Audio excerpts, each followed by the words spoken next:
Hi everyone, thanks for joining us today in today's Adapt Builder webinar. We appreciate everyone's attendance.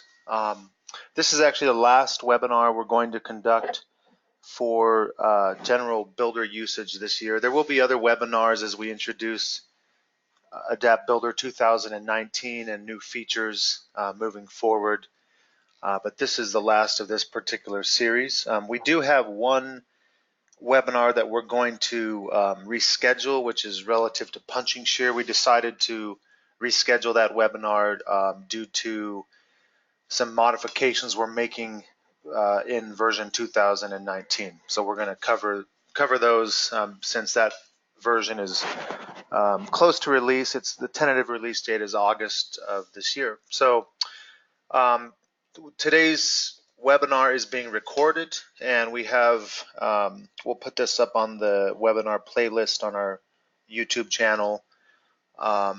Today's webinar will mainly focus on the functionality of tendon modeling and being able to modify some of the modification tools relative to tendons for their inclusion in slabs and beams in Adapt Builder. And there's a few main highlights that we're going to look at today. We're going to look at how do we input tendons both manually and by mapping. Usually it's a combination of both within the software. We'll talk about and define straight versus spline tendons. What does that mean in the software? It's really just the way that the tendons are modeled. We're going to look at how do we display different characteristics of a tendon, and what those display options, where we set those display options, how we modify tendons, etc. We'll go into tendon mapping, both banded versus distributed, what to watch out for with tendon mapping, and then we're going to talk about modification through individual tendon properties and through the tendon editor, which is a more rapid way of being able to modify tendon properties, and then we'll go into the Tendon Optimizer. So we're going to do this individually, kind of piecemeal these different aspects of tendon modeling and design together.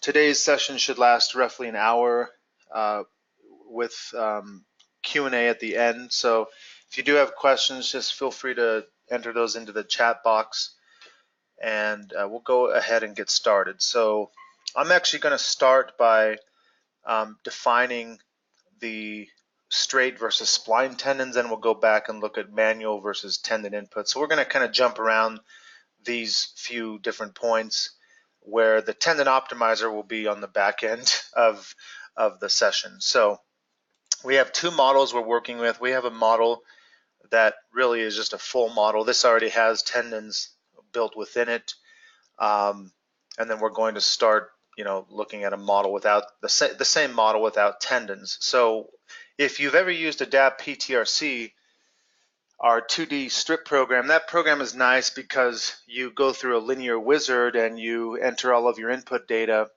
and that program will optimize or provide you a result for the total force and also the profile of the cable. What are the different control points for the cable? So that's a very direct way of designing post-tensioning. I think what happens with PTRC, the slowdown might be being able to take an actual, two-way continuous plate and breaking that up into strips that then have to be modeled in that 2D environment. So Builder is different than PTRC. Builder, we model the plate. In this case, we have a two-way slab, and in order for us to actually check the stresses in the slab and check the pertinent serviceability and strength requirements as it relates to a post-tension design, we have to enter the post-tensioning. So the entry of the post-tensioning becomes a modeling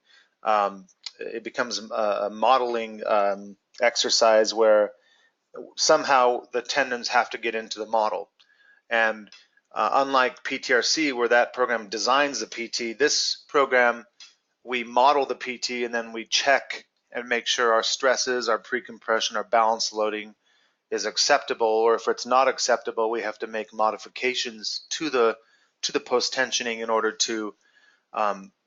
to design that system within an acceptable range. So there's different, fundamentally there's just a difference in how we approach tendons and post-tensioning or pre-stressing between both programs.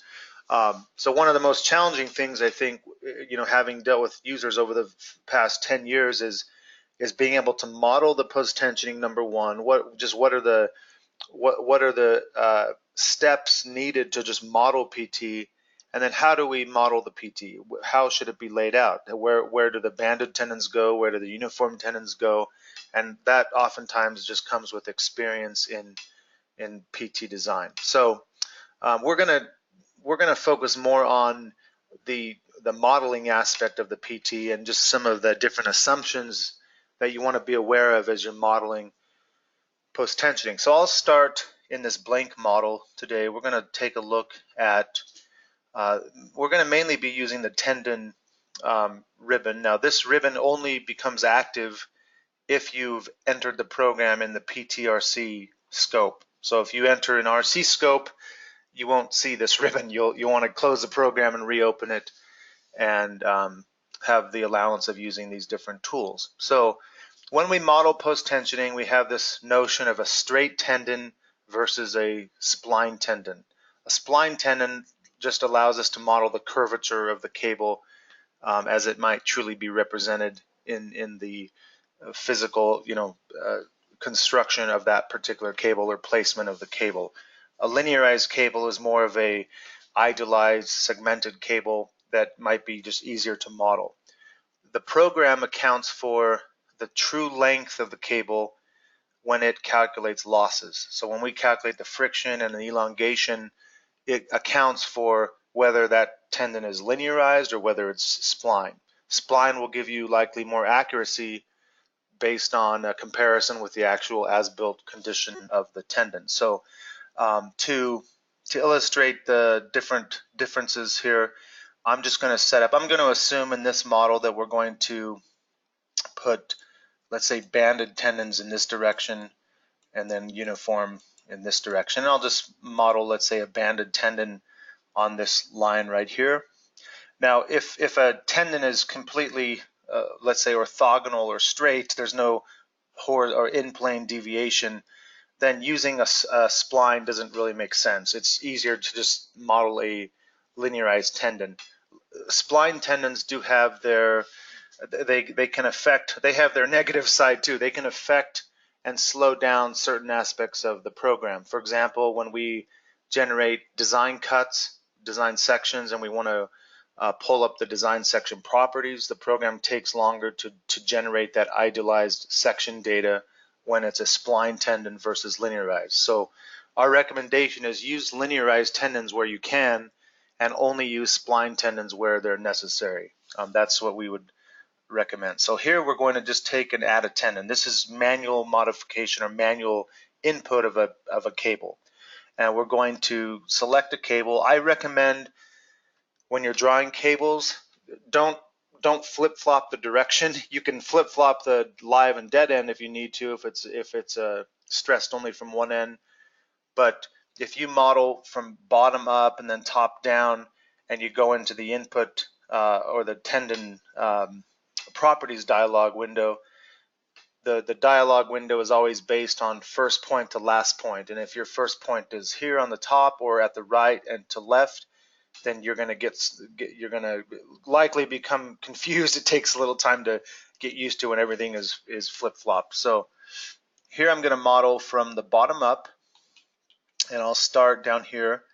I'll just start, there's a tiny cantilever. I'm just going to skip over that and go to this first column. And when we're modeling tendons, linearized tendons, a lot of times we'll use the orthogonal mode. And rather than zoom in as close as we can to the support, we can just zoom out. It doesn't have to be exactly perfect centered on the column. If we zoom out slightly, we can typically model this a little bit easier than zooming in and out and more, more quickly. So I'll go ahead and snap this to this edge of slab. Okay, and that's tendon 1. Tendon 1 is represented just as a linear tendon by one line. Let's say this is just a polyline. It has properties associated with it. It's actually an internal element once it gets discretized to the shells and to the frame elements. So there's a few characteristics graphically that represent what's happening with the tendon. The program has control points and just static points that are not you don't have the ability to modify them graphically here. The control points will always match the color of the tendon. So for example, this endpoint, the start and end point, are always control points. They are the anchor points. The interior snap points are the high points. So the snap point here, you can see this is a red symbolic dot there. The same thing here at the columns. I could select this and I can move these points. When I move this horizontally, this is linearized. You can see there's two spans and then a span here, and there's no horizontal curvature to this cable. It's completely linearized. If we double click on the cable, we have characteristics that belong to that particular tendon. There's the area of the strand. Here we're going to assume we're using 1/2 inch diameter 7-wire strand, 12.7 millimeters diameter if we're using metric. The tendon height, or the diameter of the tendon, is 1/2 inch. This is actually the area, 0.153. This is a 1/2 inch diameter cable.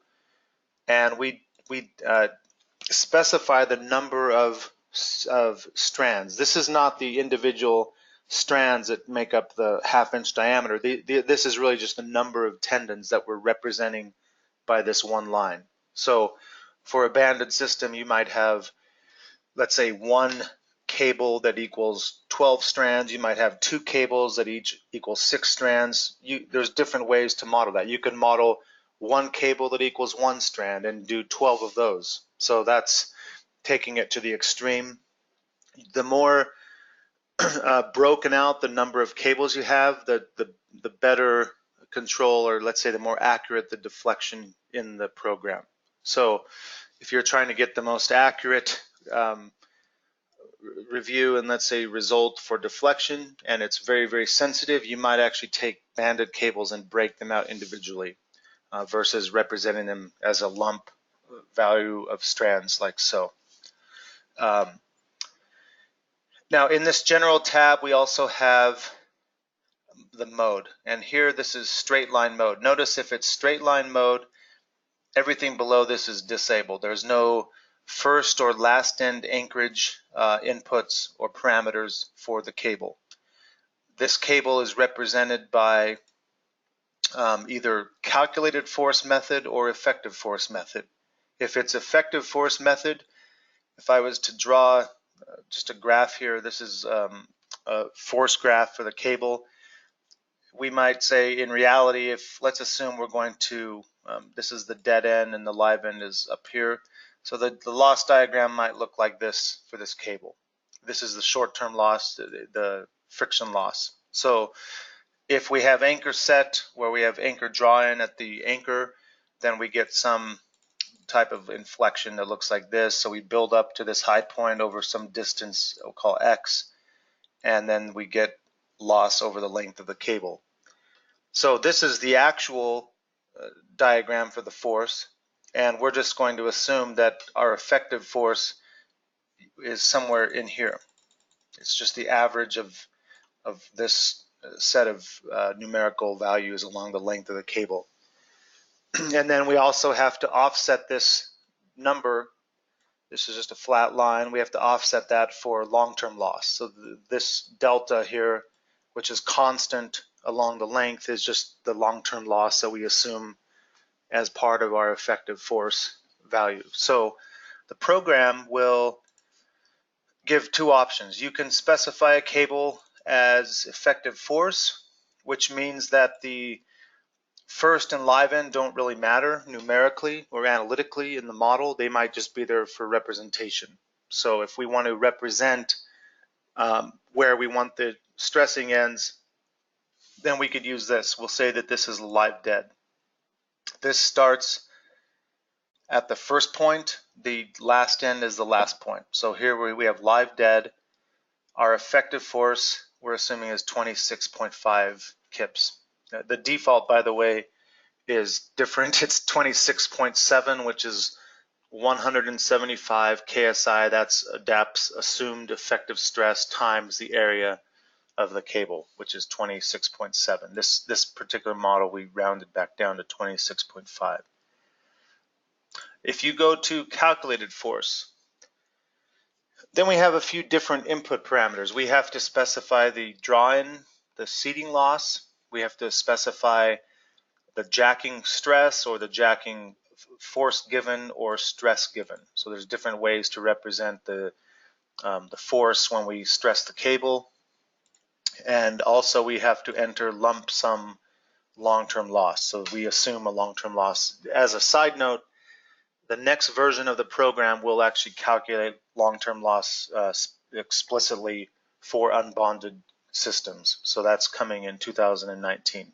You'll no longer have to, if you're using calculator, you'll no longer have to use this assumption. And it's based on the code in ADAPT Felt, which is used pretty extensively for loss calculations. One thing also, if we use calculated force, you'll notice in the shape, I'm going to skip over location for a minute, in the shape system friction where we define the profile of the cable and the different shapes of each span, there's this option that says force diagram. And this force diagram is actually turned off if you don't have the PT shop module enabled. So what this allows you to do is this allows you to see the loss, and it calculates it without having to actually analyze the cable. Prior to analyzing, you can actually see the loss diagram. So if I was to close this instance of the program, I'm going to go ahead and just reopen.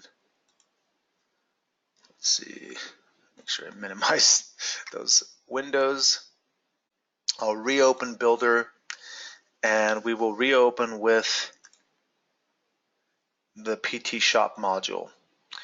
Okay, so if you've ever wondered, well, what's this button for that's always grayed out, you have to have the shop module to open it. And if we go back into that model, look at this cable. The stressing is set to calculated force. I can now come over here and select the force diagram, and this shows me the loss of the cable. So if you have, again, a very sensitive system, maybe a beam system where you have to have more control over the actual losses for the purpose of the not only the serviceability but also the strength, because the strength is affected by the final force in the cable, then you may want to go this route and base maybe the effective force off of this diagram, or just use the direct calculated force method in the program. You do not have to have the shop module to actually use the calculated force option. This just gives you the ability to see that up front before you analyze. So we're going to use effective force. Location really just gives you the coordinates and the position. Where is the tendon referenced? Well, this tendon is located at the reference plane called current plane. That's where the profile is established from, and also the XY coordinates. If you wanted to manually or by coordinate adjust the position of the cable, you could use these coordinates instead of using the graphical pick and move method for modeling a tendon. Graphically, it's probably easier than dealing with coordinates, but that's available to you. You do not need to worry about offsetting tendons. The tendon offset is typically done based on the CG, these values in this table under the shape system friction tab, and it's always referencing the slab or beam that is modeled or referenced from the same plane. So if this slab was actually referenced, if I push this slab down, you can see this slab is 7 inches thick. The location is 0. That means it's the top of the slab is at the reference plane. If I move this slab down 4 inches, so there's a 4-inch offset. If I look at this slab and turn on the reference planes, let's go back over to visibility and view settings. You can see there's a 4-inch gap between the current plane and the top of slab. Looking at that tendon is auto adjusted to be within the slab that it's referenced from. So the tendon itself, you can see, is still within the thickness of the concrete, and the location is still set to 0, but again, it's referenced off of the concrete. So you do not need to touch location for post-tension cables. Go back and reset that to 0.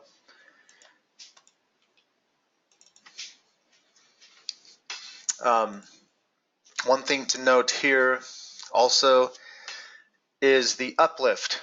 This image gives a lot of different information, the span length, obviously a view of the profile of the cable relative to the CG. So at the midspan, for a default reverse parabolic shape, the CG is set to 0.5 times the span length.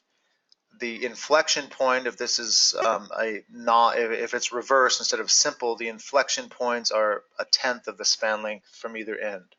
So those can be modified. Those are just the defaults. The midpoint is always referenced from bottom up. The support point is referenced from top down. Okay, that's important because we're going to go into the tendon editor and show you when we edit tendons on plan view, it is the CGs that you see there are set up similar to here. Top down at support, bottom up at midspan, and top down at anchor. So that's shown by these little blue lines that we see connecting the surface to the tendon. The uplift for the cable, this is used only in one location analytically or result-wise in the program. When we use balance, when we check balance loading, there's a new method that came out in version 2018. It's called simplified balance loading. That particular method uses this uplift value. This is the average uplift based on the cable profile and the force in the cable. This can be calculated without need of finite elements. You can just calculate it based on the geometry and the force. And we use this number when we calculate the uplift for the simplified method. So if there's 12 strands and there's 3 of these, let's say 3 of these bundles, there's a total of 3 times, let's say 1.32, and we use that as the uplift and we compare it to the dead load, the sum of the dead load applied in the span, and we use that to produce the balance loading. So that's different than the balance loading check using finite elements. If we go over to analysis, I'll show you what I'm referring to here. This one, let me go over to this one. I'll turn the tendons off in view. Let me go to the results. So under design section results, you can see for balance loading there's 2 methods. Balance loading FEM, which is really a sum of the vertical force components due to the post-tensioning in the span, and that means that summation could be influenced by tendons in both directions, not just one direction. And then there's simplified. So if we look at a, let's take this span right here. When we use simplified method, we only consider the tendons actually cutting these sections. We take no effect, or the tendons in this direction have 0 impact on the balance loading when we use simplified. Technically, these could have impact on the balance loading when we use FEM, because you can, if the profile of this banded cable, for example, is something like this, once you get beyond that inflection point, you have some level of uplift, let's say, and downward here. So the net effect based on the force in these nodes within this tributary could be impacted by these banded cables. That's what happens with FEM. So wanted to point that out. We'll go back over here.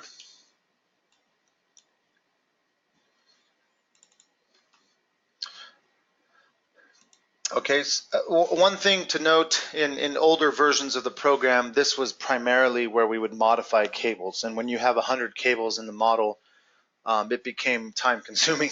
So we've introduced new options in the tendon editor that allow you to more rapidly modify cables. And I'll show some of those options. I'll define them here in a little while.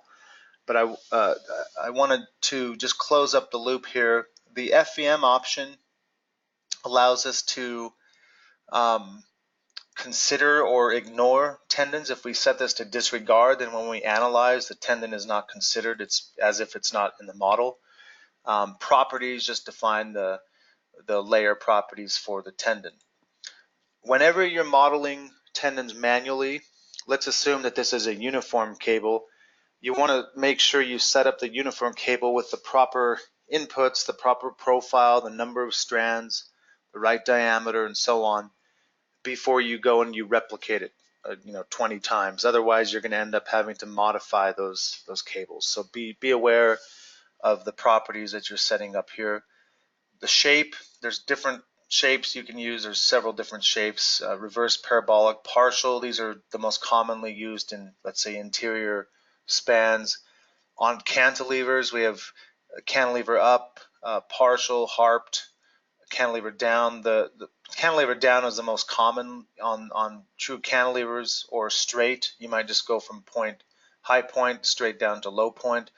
Those yield fairly close solutions. They're not too different, and if you look at the equivalent loading or the balanced loading from those shapes. And then extended reverse parabolic. This last shape is primarily used for adapt slab on ground, where we have ribs in a post-tension slab on ground, and we have to control the stresses due to edge lift, where the soil pushes the edges of the slab upward. So most common to elevated slabs would be reverse parabolic, partial, and then the cantilever shapes, where we have cantilevers. For transfer beams, we have options harped that might be useful for transfers.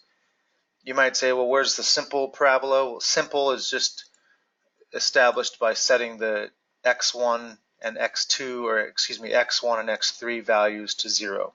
So you basically eliminate the inflection point and you end up with a simple parabola.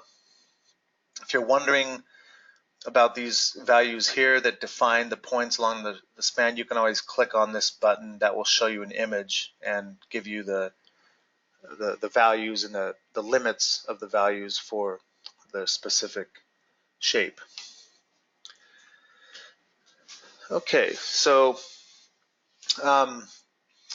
one common thing that we see quite often in tendon modeling is a shortcut that users sometimes take that ends up affecting the strength calculations, and they end up getting more rebar than what's required, a lot more, and it ends up in support. So one thing you want to avoid is, if you're going to set this number to 1 and you say you change the effective force,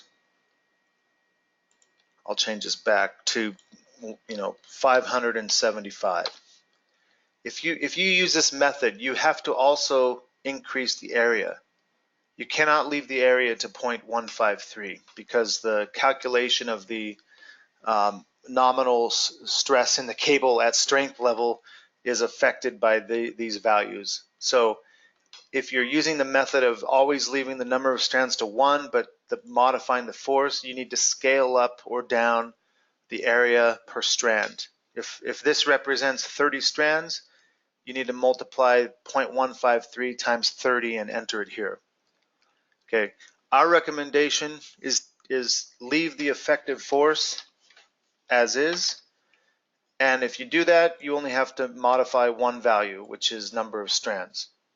And this can be decimal input. It does not have to be whole number input. It can be decimal. So our recommendation, again, area of strand remains constant, the effective force remains constant, and the only number you worry about is number of strands. If you choose to set this to 1 always, then you have to worry about 2 numbers to modify. Okay, so that's something that We see a lot of questions about that and results related to that. Just make sure that you follow those guidelines if you're using that method. So that's a linear tendon. Nothing crazy about that. Now we go to spline. And when we change this to spline, we get first and last end options active. Okay, this allows us to set the angle at which the anchor connects to the slab edge. Right now it's 90 degrees. So for example, if I look at this, you can see this has curvature now applied to it, and this is based on some shape function for this spline. If we go and we change the location of the slab, if I move the slab, in earlier versions this tendon would move with it. We actually disabled that because it was causing some crashing problems with tendons, and you can still extend the tendon back to the slab edge. So if we go back to tendon, we use trim extend. When I do that, notice that this actually comes back in at an angle, at a 90-degree angle. I could change that angle. Maybe I want it to be 60, negative 60, 45, and so on. So we have different options here for fixity of the tendon to the slab edge. If I go 60 degrees, and this is actually the last end, I'll change last to 60. Notice when I change that, it automatically updates the tendon and its anchorage to the slab. If I move that slab out again, let me move it out a little further, and I say trim and extend this cable, nothing happens. Okay, this distance between the slab and the tendon is too far. It's greater than a threshold. So under tendon settings, we can increase the tolerance for trim extend. I'll say that this is going to be 6 feet. And I'll go ahead and trim extend that again. Okay, and that might be still too short. Also, let me say 12. And now it trims and extends. So there's ways to control the trim extend in the tendon settings. But just be mindful of the anchorage setting. By default, it's 90 degrees. If you don't want an anchorage setting and you just want the tendon to follow the shape function for the spline, you can set the tendon to free in the first and last end options here. Normally there's more than one tendon in the slab, so if I copy this tendon, I'm just using Control Paste. Notice when I do this, it auto trims back to the slab. Like here, it's off the slab. When I click it, it goes back and connects to the slab. So that's something that you may not have seen before. If I wanted to change all of these to free at once, I could use the tendon editor. So I'll go into tendon editor, and this allows me to make more changes globally than just for single tendons. So I'll go over here to anchors. We might want to change the anchor to free, and I can then just window select the tendons I want to change, and it circles the tendons that were modified. Okay, so if you ever see this little yellow kind of square or circle at the end of a tendon, that means that's a modifiable point for the particular mode that you're in when you're in Dynamic Editor. If I want to change the CG for any number, now these numbers are really small, so I'm going to just pause this, go into the visibility, and under finite element for font size, I'll change that to 15, and for symbol size, I'll go up to 5.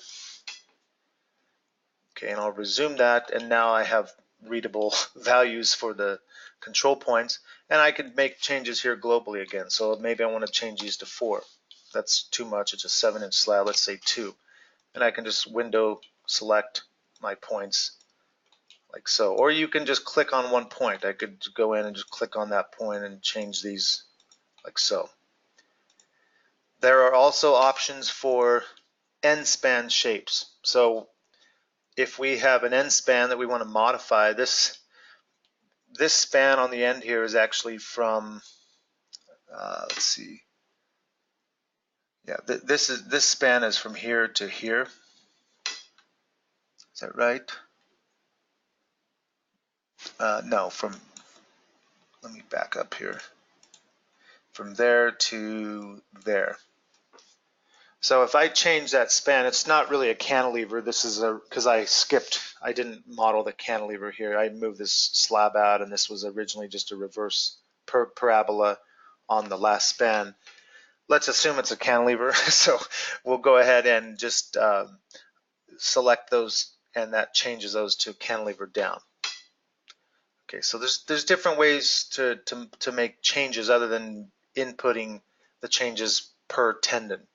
You can also go to trim. If I take this, let me pause this again. If I take the slab edge and even push it out further, and I use this trim option, I'll resume. Then I just window select and that trims.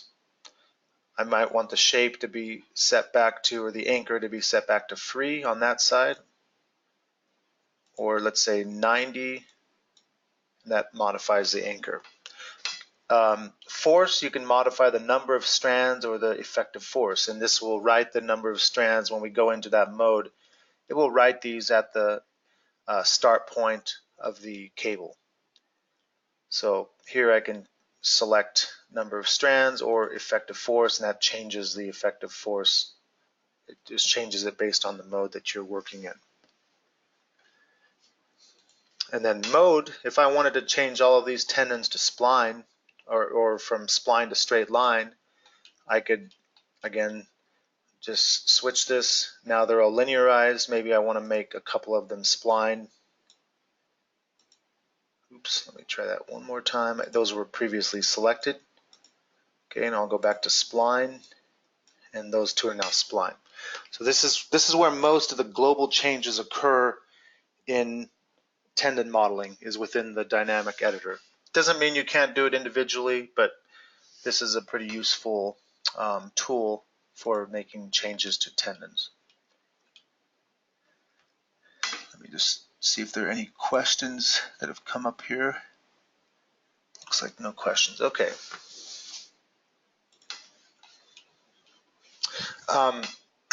Adding points to tendons, and I bring up some of these comments for users who have used the program historically in much older versions. There's some things here that are pretty different than how things were in the past with modeling cables. So if I wanted to add a span, let's say here we have a linear tendon. There's an anchor point right there. There's another control point here. This is a cantilever down shape. And so I might want to add a span between point 1 and point 2. In previous versions of the software, if we went into this tendon and we wanted to add a span, we would have to go into the shape system friction, and we would add a span or delete a span from the first span location or the last span location. So adding interior spans was a little bit painful. You had to add a span and then graphically go in and modify the points, and you could only really do that through this dialog. Here we can right click. Let me go back and make sure that's selected. We're going to take this tendon, right click, and we're just going to insert a point, and that inserts a modifiable point for the cable. So you can see this here. I now have a anchor point. This is a control point here. I can move that. This is actually the cantilever down shape, and then I've added this span here where we have a control point at this location also, and this is a reverse parabolic shape. By default, it's reverse parabolic when we add the span, and you could add spans using that option. Right click, insert, or delete a vertex. Here I'll delete this one, and that goes back to the original shape. If you have a situation where you have openings, maybe let's go ahead and put an opening. I'm going to model an opening right there.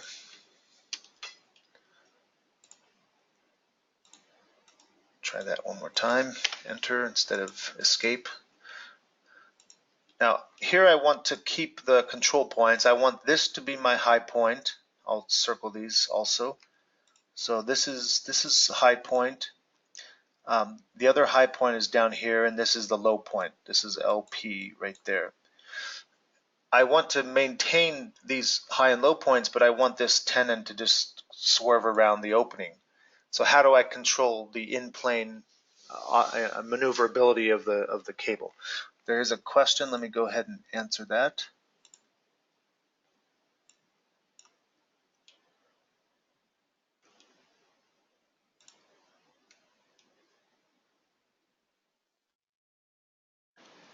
The question is, how can we change the default view of tendons? They want to. I want to view the dead and live end in the default view. So I'll get to that here in a moment, Miriam. Right after we talk about swerve of tendons, we'll talk about tendon display options. So give me just one sec, and I'll get to that point. So to swerve this tendon, I'm going to, under the tendon toolbar, I can use the option to insert a swerve point, which allows me to control the in-plane deviation or curvature of the cable. I can insert or delete a swerve point. Here I want to insert, so I can right click also and say insert swerve point, and I'll add one, let's say here and there. And the symbol for the swerve point is this little double green arrow. If we take that and we move that out, the program lets us modify the shape of that cable using the swerve point. It doesn't change the control points, it just changes the shape of the cable in plane. So if I look at this using the rendering option, I'll turn off the columns and walls, and I'll go ahead and let's scale this vertically by a factor of 5 so we can see the curvature, or hopefully see it.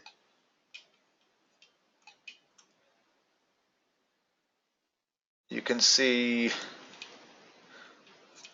let's see, I think I have this thing flipped upside down. There we go. Okay, you can see this cable starts at a high point, it drapes down to a low point, but it also deviates in the in-plane direction and comes back up to a high point right there. So these are the tendons currently in the cable and their discretized segments.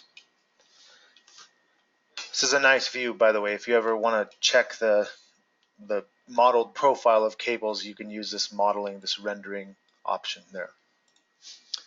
Okay, now to the question, how do we change what we're seeing on screen? If we go back to tendon and we use display manager, this allows us to display all sorts of things about tendons. So we can display tendon properties, ID, tendon label, area, system. If I actually turn all of these on and say OK, it's just going to give me a long string of text at the bottom. So this is somewhat abstract. It's tendon ID 34, label tendon 134, number of strands is 12, area per strand 0.15. It's an unbonded cable, and the total length is 138.39. This length that you see is the projected length. If you go and produce the tendon report, in the reports menu, that is the true length. Okay, so you may see a difference between this length and what is reported under tendon report. By projected, this is linear, linear, linear, linear. That's the length that the program calculates by plan. The report is more accurate. So, okay, the question is, how do we see the dead and live end? So this is just tendon properties. If we go back to the display manager, let me turn off this stuff here. There's an option to show stressing ends, dead and live. If we turn that on, an arrow means it's a live end, bar means it's a dead end. Okay, so this is the representation of the ends. If we now go to visibility, we'll just show this here. These are not represented in the rendering. Okay, they're only represented in the plan view. So the anchor here looks identical on either end. So they're not represented in this rendering. They're just represented in this view.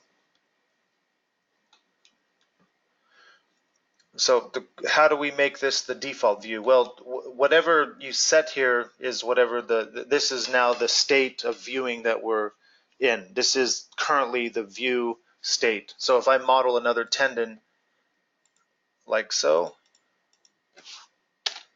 notice it shows me the dead and live ends because that is the current settings that we have that are turned on.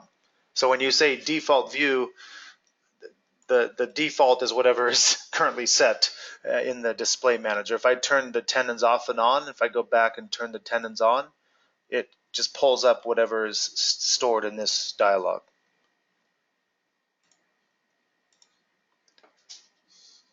Okay, I think that answers those questions. How do we represent force? Well, if it's an effective cable setting, we can have force per strand or total force. So this will show us the setting. This is total versus effective force was, I think, 26.5. We can also, this is effective force and it actually says F effective there. We can also do calculated force. So if we look at the calculated force, we can represent it by the average force, minimum force, or maximum. These are all set to effective force method. So when I select this, it reverts back to effective force because the setting in the cable is not calculated. It's effective. So here, if I go to calculated force and I come back and I turn that setting back on to average, minimum, or maximum, now you see this is the average force along that cable. And it's much higher because there's 12 strands. This is the summation of the strands and the summation of the force over the length of the cable. This is average. So the only time you see actual individual cable force is if you use effective force method.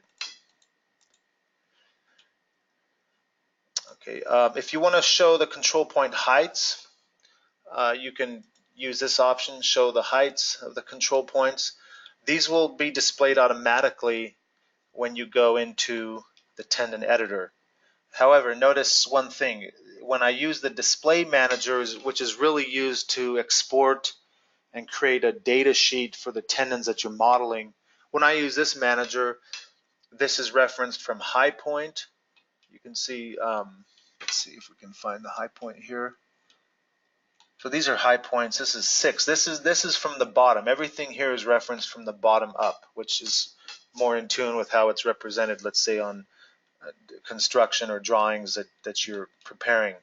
So this is 7 inches minus the 1 from top. That gives me the 6. And then this is the bottom midspan. These are just 1 inch from the base of the soffit of the slab. If I go into the editor and I go to CG, this changes. This is 1 inch from the bottom and 1 inch from the top. So the editor is always in tune with how the tendon is represented in this particular individual tendon editor. 1 from the top, 1 from the bottom.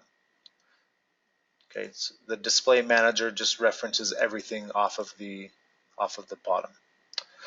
You can also control inflection points, the shape of the cable, radius of curvature. There's other geometric outputs that you can graphically display. And then the spline curvature, this will show us where we have slopes greater than these different ranges here that might indicate the need of, let's say, hairpins. So around this edge of the slab, we have we have more curvature there, which may indicate we have to put in some hairpins at that particular location. That's only represented when we model spline tendons. The other tendons are left to their default color. These are linearized tendons here. All right, so we've talked about, let me go back and just refresh. We've talked about manual input of tendons, straight versus spline, some display characteristics. We've talked about modification through the editor. We're going to talk now about mapping and optimizer. So let's go back to this model. I'm going to delete these cables. So the question comes up pretty often: how do we model post-tensioning in the slab, right? I mean, what are the best ways to actually get the tendons in the slab? There's just the old-fashioned way of manual input and then replication, which is probably more useful for uniform cables. And then there's the option for mapping cables. So I'm going to show you mapping of a banded cable. Mapping of banded cables requires that you have support lines established in the model. So here we have we talked last week about support lines. We have our support lines set up, and I'm going to generate the strips for these support lines. I'm just stretching these out because I modified the slab edge earlier. Okay, we're going to go ahead and generate our design strips. And we have strips in the X direction, and then we have strips in the Y direction. We're going to say that the Y direction is the banded tendon direction. So in order for us to manually input these tendons, we might want to manually input them by a couple of different dependencies. One, what is the minimum precompression that we're targeting? Let's assume it's 125. So for this particular banded strip right here, I might take the worst case area of the strip, because we have varying areas. We have, let's say, area 1 right here. This might be area 2, area 3, and how am I defining the area? Well, it has a wider width than the other regions. This one tapers, so technically, each step is a different area, and then this bumps out, right here. So we have all these different areas. We're going to just assume for this one they're roughly, close to the same in terms of their width. We'll just take the maximum as a conservative approach. It's not grossly conservative. It's just a way to get the tendons here. So we'll take this area of maybe this section cut. That's 371 inches times 7. And if we take that area and we multiply it by the minimum precompression, we need 325 kips of force in this banded line to meet minimum P over A. So we'll take the 325 and we'll divide it by our assumed effective force of 26.5. We need 12 or 13 strands in this strip. So now I have to go back under tendons, add the tendons, assume a CG. I might max out the CGs unless I have very short spans and I know that I'm going to raise the profile so we don't overbalance the load, the dead load in the span. Or I can use the mapping tool, which tries to target precompression and balanced loading. So we're going to select this strip. I'll go over here to map banded tendons, and we get this dialog that pops up. We're going to use the design strip width, which is manually what I had just done when I broke this out. I said, okay, we'll look at region 1, 2, 3, 4, 5, 6. We'll base it off of region 1. That's essentially what this does. It actually creates a force necessary to be or for each of the design cuts, and then it envelopes the required force for the cuts. We'll use the design strip width, the precompression that we target. Let's assume it's 125 to 300. The percent of the self weight that we want to balance, we'll say, is 50 to 90%.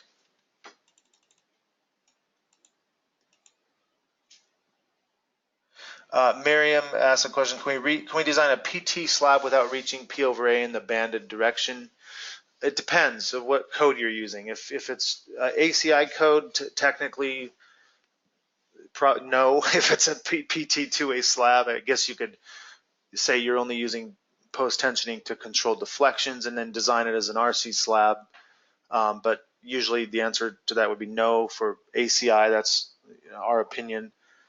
For European code, the answer is yes. I mean, there's no hard fast rule for P over A minimum or maximum for like European code or British code. There's guidelines. I think there's a technical TS43 for the British code, gives some guidelines for pre-compression, but it depends on the code. If you design a design per European code or EC2, you could put whatever tendons you want in the system, and if you're insufficient in terms of the stress, then you're just going to get more reinforcement for crack control. So you might, it's a trade-off. If you add more PT for that design, you'll get less reinforcement for crack control because the post-tensioning is controlling the stress, which might indicate where it's cracked. I mean, those are directly related. So for ACI, usually you meet the minimum P over A both in the banded and in the uniform directions.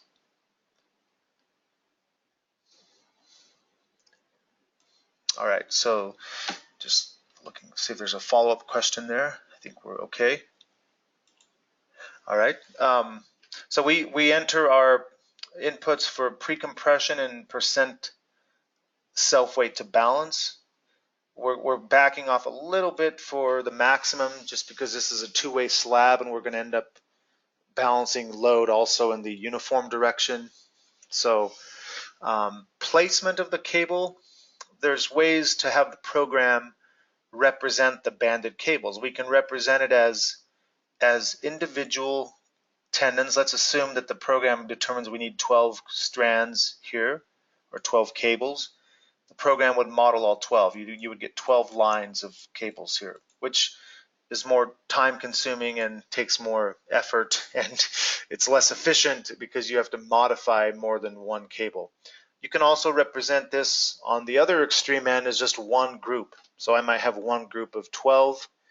By default, we represent usually two groups, maybe two groups of 6, and we offset those from the support line.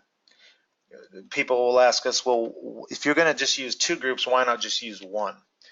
That's fine. Make sure if you do use one, you offset it from the support line because it becomes difficult to snap on the tendon directly if there's a support line right on top, unless you turn off one or the other. So that becomes more of a usability problem than anything. So we'll use two groups with a 1 foot offset, and then we assume an effective force. Okay, so if the required force per this calculation here is 325, we have to divide that by some assumed effective force, which is 26.5 here, and then we would define the shape of the cables. Now the shape is important because when we map tendons to the support line, the tendon actually maps it directly to the spans on the support line. So you can see we have a tiny little span here. This is span 1, or the last, or the start span. Everything in between is a mid span, and then the final span is the end span.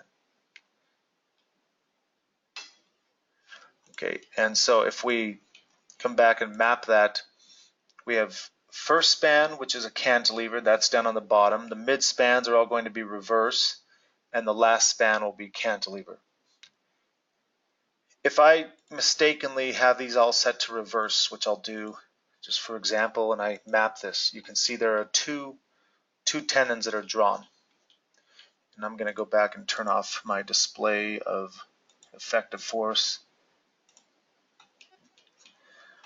And there's a couple of things that are happening. The program actually flagged one of the tendons because it was outside of the slab. But you'll notice on these end spans, these are actually reverse parabolas. How do I tell that? Well, I could go into the properties of a cable. This is 5 strands times 2, so there's actually a total of 10 strands here. And you can see these these reverse parabola shapes here. So we would either have to modify this inside of this dialog per cable, or this is where the editor becomes useful. We can go to shape. I want this to be cantilever down versus reverse, and I modify that like so very quickly. And I could, if I had multiple tendons, I could very easily go in and grab multiple cables there on other banded lines. We also might want to drop the CG. This is a pretty short span to try and if this is our slab and we have a support here, right now we're trying to take this and come up to a high point and then back down, and this span is pretty short to do that. So we actually might want to just drape this straight across then down into our profile. In that case, we would use the CG value, and we're going to use a 3.5 value, and I could just quickly edit these CGs on these. This is a more of a longer cantilever, so that one we might actually want to leave to like 1 or 2. There's another question. Yes, Marcos, if you usually the more tendons you have, like if you model and distribute all the cables, you're going to get an improvement in the accuracy for deflection. Unless the deflection is right, if it's really sensitive and you're trying to get the most accurate representations so that you can justify, the amount of displacement relative to a criteria, then you may have to transition to multiple cables versus lumping them like we're doing here.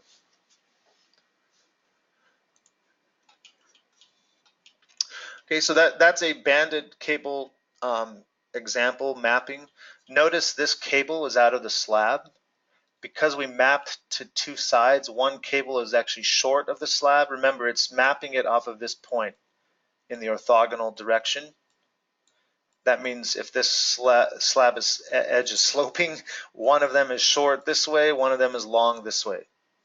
So that's easy to rectify if we just simply grab the cables, just select the cable and use the trim extend. That will correct itself, and you'll get these trimmed out to the slab edge. So the program will flag those and show them as a kind of a magenta or pink color to represent that problem. And if you went to mesh this, it would flag them again. It would say you can't mesh because the tendon is out of the slab. Okay, that's mapping of a band. Now you can also map using distributed, or you can replicate manually distributed. I'm going to show an example just of mapping distributed. Actually, we actually recommend that you replicate distributed and you maintain, let's say, the spacing. It's probably an easier method to manage the cables, and by manage we mean both throughout the modeling process and then being able to take the data in the program, digest it, and get it into your plans and represent it on your drawing. So if that's if you're not showing each of the cables in your drawings. So you might say for the distributed cable, you might have a range. You might say from this point over to this point, we have so many kips per foot. So in this type of output, you're not drawing every single cable, and it's easier to figure out what this output looks like if all of these cables are consistent in terms of their spacing. So there's different ways to represent the uniform cables. Technically, I could do a banded system in our program. I could actually just map these as banded. You can't build this in some cases, like in the US, but I can model it like this, and then when I go to draw my plans, I just determine what the force per width is for each one of these strips based on a banded. This is a very quick way to model and get results if you're doing like schematic or design development level stuff. So the mapping of distributed cables, let me go to floor design and turn this off, is not it's not dependent on the strips. So actually, I'm going to do one thing here. I'm going to map all of our bands just to have something in here as a reference. So I'll go back to tendon, map banded, just say OK. We have some cables outside of the slab. We'll just ignore that for now. We have our banded tendons in there. Now I want to represent uniform cables. So to do this, I first have to draw in a representative or a primary cable that will be mapped. And I'll go to to tendon. I'm going to add one uniform tendon. So I'll do this down here on this wing. Let's say right here is basically one location where I have a similar tendon that I can map. Once you get above this, in this zone, this is zone 2, you actually add one more span because these two bands split. So you have to add this span here. Okay, and then once you get above that, you might get into zone 3.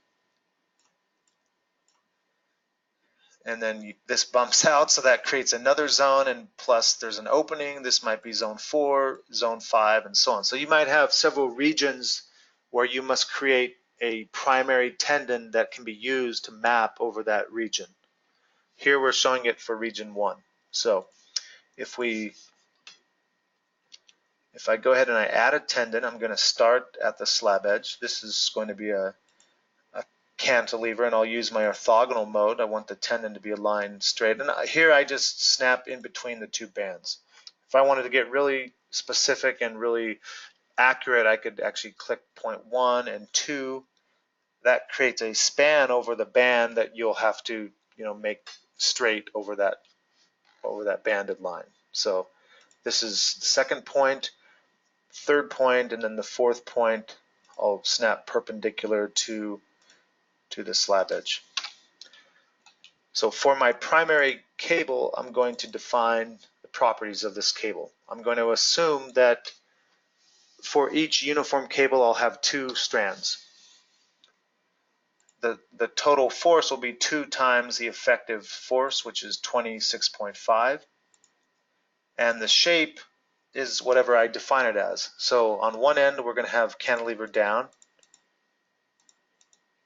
On the opposite end, we'll also have a cantilever down shape, but I'm going to drop it because it's a short span. It's only 2.38 feet. We'll say this is 3.5. It might be 2. You might have some differential drape there, but we'll say it's straight. And we'll max out the drape with the proper CGs on the 2 interior spans. Okay, so this is the shape of the primary cable. I'm going to take that cable now and I'll go to map distributed. We have a similar input as for map banded, where we input the precompression, the percent load balancing. Master span is used for purposes of balance loading. If the spans differ in terms of their tributary width, then we use the master span. We enforce spacing of the tendons 8 times slab thickness, or some user defined. And now when I say OK, the program will indicate select point 1 of 5. It's mapping points 1, 2, 3, 4, and 5 from the primary tendon. So I'll just come down to the bottom end of the range that I want to map from, and I'll say this is point 1, point 2, point 3, point 4, and point 5. And the program fills that in with cables based on our input. Okay, now if I was going to modify, if I wanted to map now into zone 2, I would just take one of these tendons. I would say Control C, Control V to copy and paste it, and I might add this tendon here. And now I can insert a new span. Okay, here's my first high point, my second high point. Notice the low point will shift. And now I could take this tendon and map this distributed also. and that's going to maybe, I'll just say it ends here. So we're going to have point 1, 2, 3, 4, 5, and 6. Something happened. Let's try that again. Map distributed. This is point 1. Let's say point 2, point 3, point 4, 5, and we have 6 points because I added a span, and there's the mapping. Now notice that the spacing between these is different. If we look at the dimension between the two tendon ranges, this spacing here is 4.37. Up here, if I take one of these, it's 4.2. So if we're trying to kind of synthesize this into force per width on our drawings, then you basically have to manage all of the spacings as well as the force per cable or the number of strands per cable. Because if I map 10 different ranges, technically, depending on the loading on the slab, you could end up with 10 different spacings. So a lot of times it's actually easier to just model a cable and then use uniform spacing throughout and just adjust the number of strands as needed when you go through the iterative design process. Okay, so the time is 1:10. I'm going to go about 5 to 10 more minutes. I realize I think we were scheduled for an hour and a half today, but if any of you need to go, I realize it's been over an hour. Please feel free to step out, and I appreciate everyone's attendance. The last thing we're going to look at is the Tendon Optimizer. So I'm going to go over to the model that has the tendons already in it. I'll go over to this model here, and in this model we have banded and uniform cables. So we'll go ahead and analyze. I think this model has 20 pounds per square foot superimposed dead load and 100 pounds per square foot live load. And that was increased just to force an overstress condition. So we'll go ahead and we're going to execute the analysis.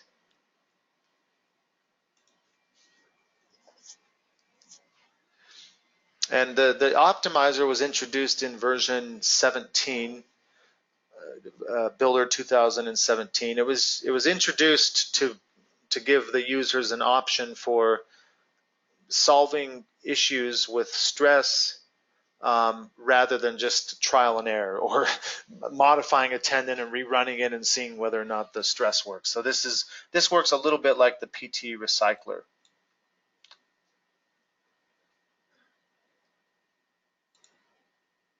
The question is, how do we define bonded and unbonded post-tensioning?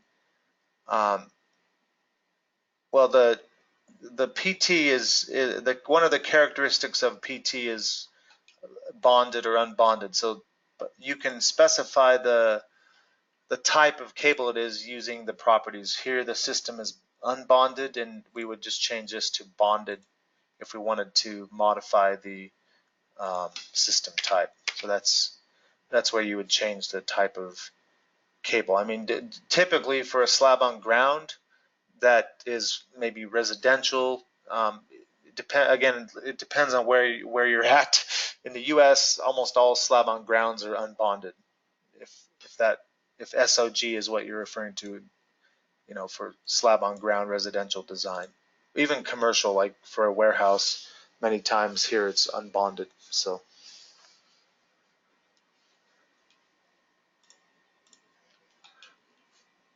let's go ahead and design the sections. So we're designing the sections to see where we might have a stress or a balance loading or a pre-compression problem.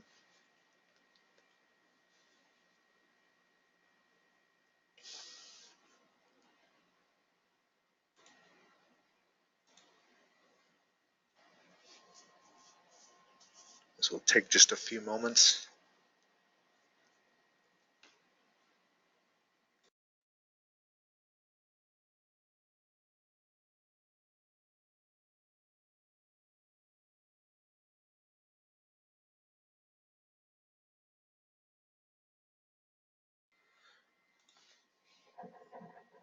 Okay, so now we've analyzed and we've evaluated the design cuts.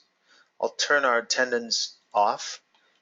And if we go to floor design and I check the stresses, for example, this is for the uniform direction.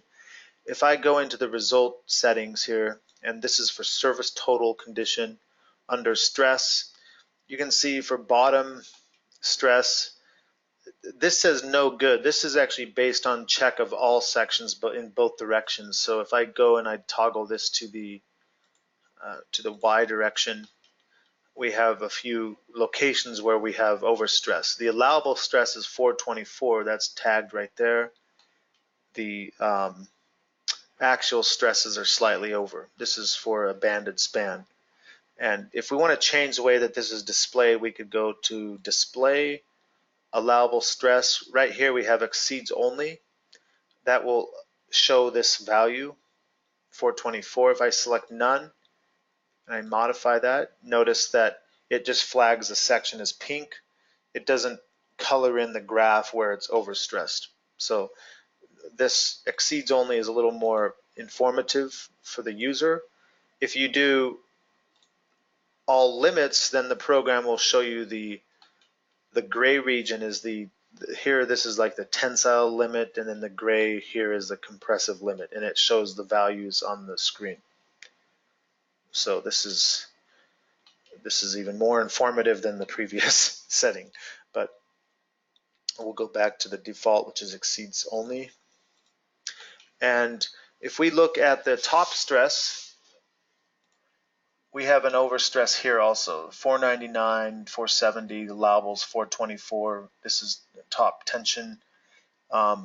Pre-compression in the span, if we look at the P over A, the P over A is okay. And the balance loading, if we look at simplified, is 37. Our program only flags maximum balance loading, so the max is set to 100. Here we're less than 100 obviously, but we can optimize actually to minimum and maximum on both P over A and balance loading. But the main problem we have here is the stress. So we're going to use the optimizer. When we use the optimizer, the program is going to create a virtual tributary that is associated with the selected tendons. And this, we're going to optimize this span here. So the width of the span, I want to pull out the width of this design cut. It's 328 inches, so 27.3 feet. And we'll go into Tendon Optimizer. I need to turn the tendons on. And we'll go back to Optimizer. Anytime you see the yellow square, that means the tendon is optimizable. It can be selected. Once you optimize it and you modify the tendon, then you have to rerun the analysis for it to become optimizable again, because we collect data based on the current state of the tendon. So when I go into the optimizer, I want to change my settings. The first setting, tributary width, we'll come back and fill that in. The next setting is the end section cut. This is a percentage of the span length where virtual cuts A and B are located. We might have virtual cut A here at the end, B is the midspan, and then C is this end. So this distance from here to here is some fraction of the span length defined by this number. The optimizer then allows us to set the balancing. How do we want to balance self-weight, super dead? We can report the stress based on a ratio, a factor, or the actual stress. So here you'll notice the ratio is set to 1. The factor is just the coefficient. This is 6 square root of F prime C for tension, 0.6 F prime C for compression. And then the actual gives you the actual value either in PSI or in MPa for metric. We can set up our pre-compressive and load balance ranges for the span we want to optimize. We want to optimize based on service total condition. The criteria we would define as two-way, one-way, or beam. This pulls in the proper allowable stresses. And then we can optimize based on any number of these parameters: pre-compression, balance loading, and stress. Okay, if we go to Optimizer now, we're going to select the tendons that we want to optimize. So I'll select these two cables here, and the program will establish a virtual boundary or a virtual tributary that it's going to optimize for those selected cables.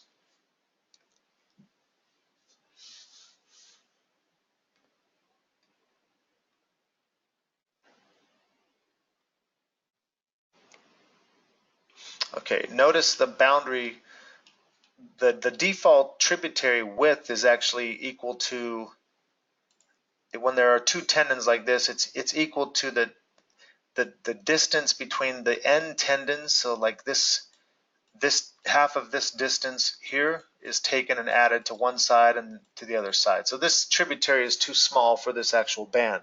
The band itself is being used for a tributary that's 27.3 feet. So we need to go back and just update the tributary.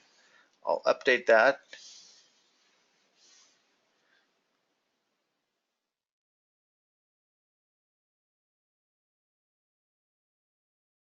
And when I update that, the program will readjust the calculation. It itemizes the tendons that are in the tributary.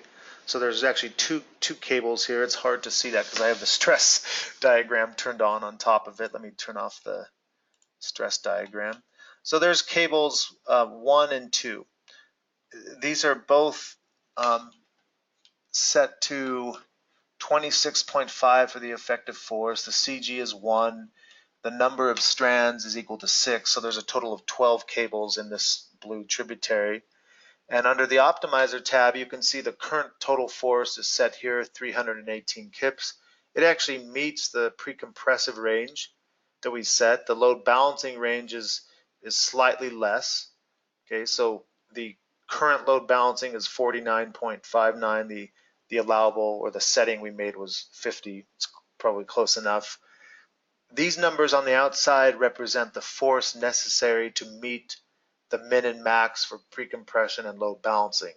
So our current force is kind of at the bottom end of pre-compression and load balancing, which makes sense because when we mapped it, kind of this is where we ended up. We wanted to meet the bottom end of those two ranges from the mapping. What the mapping doesn't do is it doesn't give you the force necessary to meet the stress control. So what the program is essentially telling us is that in order for us to actually overcome this 2 times top stress allowable, 13% over bottom stress, and 0.2% over end stress, we would have to increase the force to 761 kips. And that shows you the estimation here. That, however, will push us outside the range of pre-compression. That means our pre-compression will be 331 and our load balancing would be 119%, assuming a CG of 1. The stresses would be okay, but we end up failing pre-compression and load balancing. Okay, so based on this information, the user could actually apply this change to the program for the bands, or you could, based on the no good for load balancing and pre-compression, we might actually either have to increase the allowables or assume that we're going to just accept it and then come back and make sure we somehow can rationalize or justify that increase in both of those values. Load balancing, the pre-compression is not a huge issue, 31 psi over allowable or maximum allowable, let's say. Load balancing, we would probably want to check the deflections under sustained load with an 18% overbalance. So if we want to apply the change to this line of tendons for this span, we would apply to model. We could distribute the change over 2 tendons. That's what the distribution is about. The total increase in number of strands is 16.73, so we're going to increase each bundle by 8.37. We could actually assign the modification to a single tendon, either tendon 1 or tendon 2, or we could create a new tendon. We could say the new tendon is going to be basically along all spans where for the 2 tendons that were selected, or we could use an add tendon. And we would apply that change to the model and rerun the model and update the results. So that's a quick snapshot of the editor, or excuse me, of the optimizer. We're going to go ahead now, and I'm going to have to stop there. There's another meeting coming up, but at this point, I'll take any questions that you have relative to what we've discussed today. Marcus, so do we have to enter the tributary width manually? Yes, because the default for a banded system will be defined just as I've shown it.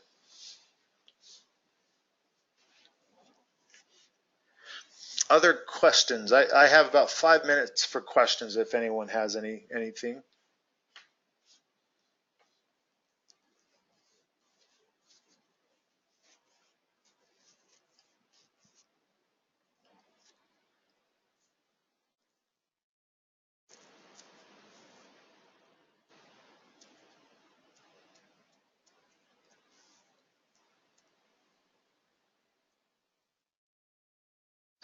All right. No questions today, so if there are none, I'll just go ahead and thank everyone for joining us today. The meeting will be placed on our YouTube site. There's been some issues with that site, so we're still trying to get some from our specific page there. We're still trying to get some of the videos from the last 2 sessions uploaded, but we'll get those soon enough. And if you have any questions that may not have been asked today, feel free to contact us, and you can always contact support at AdaptSoft, and we'd be happy to help in that environment also. All right, thanks everyone. Have a great afternoon, and we'll talk to you soon.